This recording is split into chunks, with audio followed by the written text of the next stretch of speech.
It is what it is. You know, I personally still believe that the democratic process is perhaps the most successful method of dealing with discontent. But ultimately, people are frustrated. I'm only one guy. I'm only one person. Yeah, I mean, he's not like shaky and scared, at least in the clips. He's trying to maintain his composure. So I'll at least give him that. Thank you for the prime. But he says he's only one person. That is where I'm going to be like exited out. He's probably I mean, this is a terrifying situation to be in.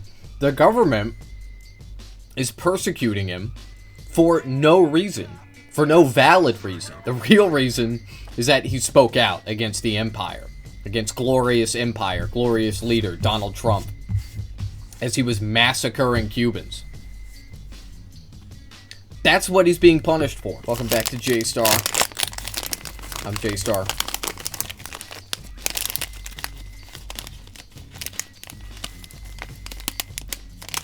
Ah, shit.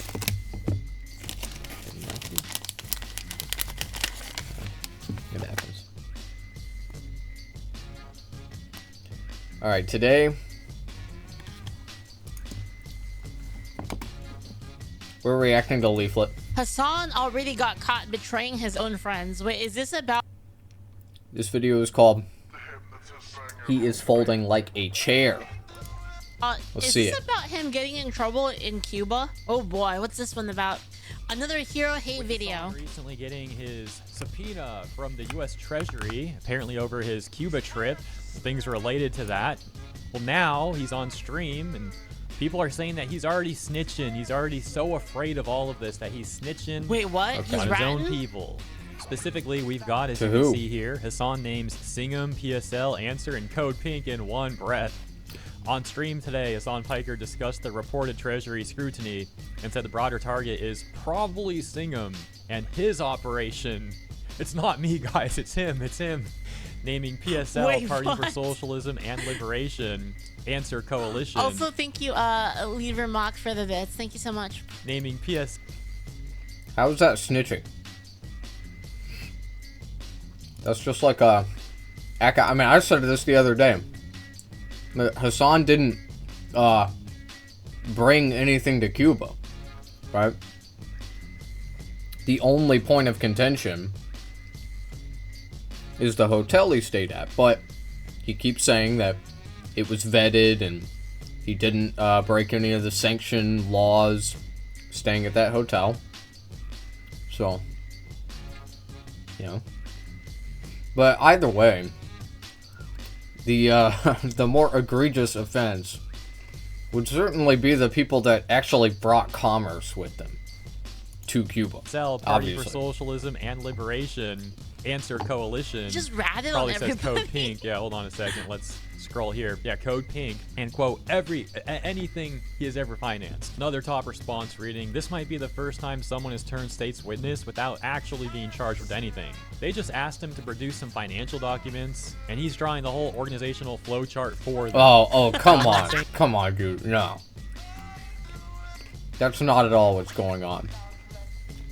I don't think he's been served papers yet. I could be wrong about that, but... Anyway. He already got clearance. Okay, like he already went to the government institution. I forgot what the letters are, okay? He went to the people that approve shit like this. And they got the all clear before he went to Cuba. That's what happened. The response to this is coordinated in the top-down sense, but a number of simps going, it was public information in a matter of minutes. You're like, what if he's just speculating? This is fucking boring. I don't know, what if he's just speculating? I don't know, man. Suggest that Might the be the group right- He's not even doing that. Okay, but like I haven't heard anything so far that's speculation. Like it's just these are facts, right? Like the Code Pink people, they brought items with them to Cuba to give to Cubans, and I'm not saying that that's wrong, okay? I'm saying that they are subject to much more scrutiny for doing that. Hasan didn't do anything. He just went there and recorded. That's all he did. It's insane that there's like some kind of scrutiny that is happening. There's been talk that he might be charged with something. That's ridiculous. He didn't fucking do anything. All he did was go there and make a documentary. about what America was doing to the Cuban people, which is starving them and killing them and just generally, you know, maiming them. Consensus. And so as you'll see in a second, when we start playing the clips, that's one of Hasan's defenses. As people began to laugh at him for this, he was responding by saying it's public information anyways. But it's like, even if it's public information, wait, so he admitted, okay. it's funny that like within 48 hours he's on screen like pointing fingers at his own people. I was trying to get him out. I was like, okay, like, is there like another thing, like maybe he's just speculating and like it's not really, and then he goes, no, it's real, it's public information. People now, it's like, no, they're after him, not me, guys. Well, yeah. Yeah, it's like Code Pink did everything in the open. Like, they didn't hide anything. They recorded all of it and posted it online because they were doing activism. They were trying to give people a glimpse into what it's like in Cuba for the actual people living there. I think that ultimately the target is probably Singham and his operation from PSL to Answer Coalition to Code Pink, like anything that he has ever... Thank you so much. Thank you, Freaker Hunter. Thank you for the gift sub. And Ryan Nazi for the 100. He's trying to save his own ass. Oh, jeez. From PSL to Answer Coalition to Code Pink, like anything that he has ever financed. And it's not new. It's been around for a while. But it's obviously, it's held through regardless because, like, it's ridiculous, right? It's, like, totally fucking ridiculous to try and, you know, to try and stop, like, the political advocacy of an American citizen, right? Roy Singham is an American citizen. He lives in China now. And he's a centimillionaire. I think he, like, has almost $1 billion. Not sure how much money he has now. But, like, he's been a funding vehicle for a lot of, like, political movements in the country, like a lot of activism. And they hate... So, like, hold on. So are you telling me that if there was a person that was an American and that they were and they accepted, so okay, you're an American and you are working on behalf of a foreign government to psyop people, and you're saying like that's just free speech, bro? This is like the same people that want to get mad at you for freaking misgendering people. hate that shit. Like the American government hates that shit, so they're trying to jam them up. What did she just say? And they accepted. So I like zoned out for a second. And you were working on behalf of a foreign government to psyop people, and you're saying like that's just free speech, bro? This is like the same people that want to get mad at you for freaking. What do you mean working for a foreign government? First of all, yes, that is free speech.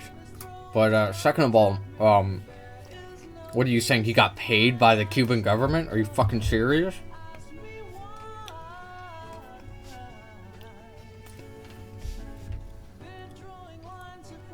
The leaflet is just so fucking brain dead, dude. Jesus. Hate that shit. Like the American government hates that shit, so they're trying to jam them up. You know, shut they're the trying fuck to up. Anything and everything they possibly can. That's it. That's the goal here. That's the broader goal. Hasan then responded to that clip being shared by writing this on his own Twitter account. Everything quote unquote revealed is available on Wikipedia. This Manhattan Institute weirdo paid to clip farm my stream writes a sinister summary through ChatGPT, and every single moron on this website starts hallucinating that there's a comprehensive investigation. And I'm snitching. This website is making everyone on it dumber and prone to hallucination. But that then took us over here to this clip. If Hasan's records show he followed the Cuba sanctions rules, he literally has nothing to fear. Instead, he's reacting to a possible subpoena like he is the left's next revolutionary martyr. You kill me, you jail me, there's gonna be other people. They have their own little fucking hug box where they're fantasizing about how like we got him. It's over. He's going to prison. Or he's terrified. He's scared. It's like, yeah, dude, I'm fucking. What do you? I've said it from the start. Okay, you kill me, you jail me. There's gonna be other people. You know, you're not gonna be able to stop the people from feeling the way that they do. You're gonna have to concede on their demands at some point. It is what it is. You know, I personally still believe that the democratic process is perhaps the most successful method of dealing with discontent. But ultimately, people are frustrated. I'm only one guy. I'm only one person. Yeah, I mean, he's not like shaky and scared. At least in the clips, he's trying to maintain his composure. So I'll at least give him that. Thank you for the prime. But he says he's only one person. That is where I'm gonna be like X'd out. He's probably. I mean, this is a terrifying situation to be in. The government is persecuting him for no reason, for no valid reason. The real reason is that he spoke out against the empire, against glorious empire, glorious leader Donald Trump, as he was massacring Cubans. That's what he's being punished for. But maintaining his composure because, like I said, he's not one person. This guy comes from a family of immense wealth, and some of his family members are involved with political discourse as well. All of the Young Turks and Cenk Uygur. And so if it comes down to it, if he really needs to hire a lot of attorneys and stuff, immense wealth. I don't doubt for a second his extremely wealthy family would step in and help him with that. On top of the fact that he's also very wealthy himself, but his family has a lot more wealth than he does even. And like I said, he's probably counting. No, they don't. Evidence? What is your evidence of if it this? comes to it. This was funny too. So another person called him a snitch, and he actually responded to this guy. He says, "Nothing here is a crime, you freaking moron." By the way, Hasan is extremely wealthy. Like, he is a rich person, obviously. Now, we can talk about, like, what he uses his wealth for. Does he use it for good? Does he use it for bad? Ethical rich people stuff. Yeah, I mean, whatever. That's a different topic. But he's just not rich because of his immediate family, right? He's not even rich because of Cenk. I would assume he's like, he has way more money than Cenk. Cenk just like, so a guy like first of all, the Young Turks is a organization made up of a bunch of people, And with Hasan, it's just like him and his camera guy. And they do way bigger numbers. Way more numbers.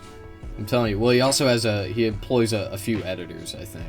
He has like 2 or 3 editors. Available information and claims made by the government. Why are you getting duped by Manhattan Institute guys' sinister framing? Oh, there's the sinister framing one again.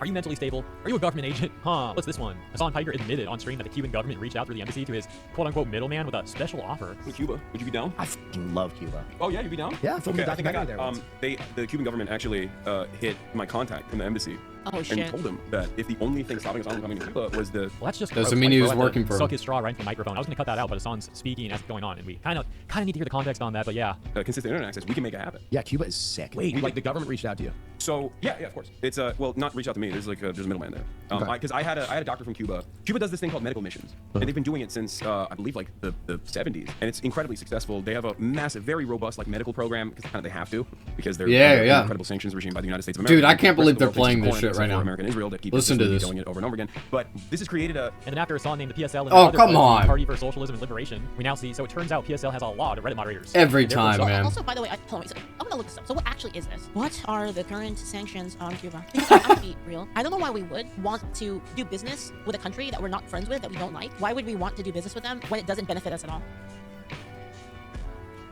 Because it does benefit us. And it benefits the world.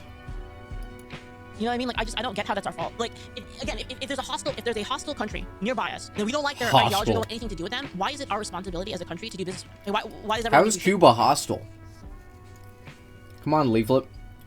I'd love to hear your reasoning I mean, for I saying don't that. really see why we would. Long-term economic embargo from 1962, significant tightening under the Trump administration. U.S. persons broadly barred from exporting goods. Okay, so you can't export or import from Cuba. Engage in financial transactions. I guess you can only under very specific circumstances. Exceptions, general licenses exist for limited categories. Humanitarian aid, journalistic activities, education, scientific exchanges, stuff like that. Family visits, but it's very, very narrow. She's it looks like a learning. issue there, right? And again, like, I don't actually see what's wrong with that. I don't like this idea that we're supposed to help our enemies out in any way. Why does the world, like, what gives the world the right to tell us that we have to do business with a country that we are not allied, that we are not friendly with, where we are not a fan of their government style or type? Why would we want to do that? Like, am I the only? Like, it just seems weird to me to be like, oh, like America is bullying Cuba because America refuses to do business with Cuba. Yeah, because we don't like them. Why does Cuba deserve that from us? This doesn't make sense. You know what I mean? I don't know. Reddit's under its control. Like, the right can't meme, Genze Dong, late-stage capitalism. Effectively, the entire tanky faction on Reddit appears to be directly influenced by China. Thanks for the info, Hasan. And apparently that almost $1 billion net worth activist guy Singham is funding a lot of the PSL operations and The UN is activities. faking gay. Now, I of don't course, it know, is common like, knowledge how I'm compromised Reddit is, but nevertheless, it's pretty amusing that after Hasan talked about this on stream, all of this stuff has become much more public discourse and a public spotlight, so to speak. I wonder if his associate of sorts, Singham, is going to appreciate this. You know, Hasan could have just said nothing about all this and just dealt with it quietly, but instead he decided to go on stream and point fingers, so now here we are. Hope you enjoyed the video. Thanks for tuning in. Jeez. Have a great week. I'll see you in the next one. Yeah, I don't get it. This is how- In terms of like the actual thing going on with Hasan, it's like it's kind of hard to say. I think, like, I'm just being honest here. I don't know if it's really ratting people out, right? Like, it's fun to say you're ratting people out, but I don't know if it's necessarily true. And that like he could again just be like saying that this is probably what's happening based on publicly available information. I don't really consider that to be No, ratting you out, but it's think? funny. Anyway, make the rich. Alright, anyway. Wow, that video sucked.